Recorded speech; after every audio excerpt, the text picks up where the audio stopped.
இப்போ இந்த டயத்தில் நமக்கு தேவையான அளவுக்கு கொஞ்சம் கல்லுப்பு போட்டுக்கலாம். இப்போ எப்படி இதில் இடித்தாதாங்க நல்லா சாரம். நாங்கள் நல்லா இடிச்சுப்போம். இங்கே யாருங்க ஓரளவுக்கு பக்கத்துக்கு வந்துருச்சு. கண்ணில் விட்டுருச்சிங்க. இங்கே யாருங்க எதாக இருந்தாலும் பரவாயில்ல, இன்றைக்கி இதை இடித்து திங்காமல் விடக்கூடாது.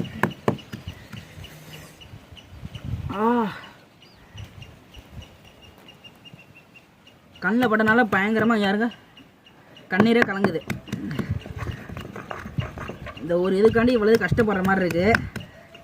கஷ்டப்படாமல் எதுவும் கிடைக்காது. அப்போ தான் நல்லா டேஸ்ட்டாகவும் இருக்கும். பார்த்தீங்கன்னா ஓரளவுக்கு ரெடி ஆயிடுச்சு.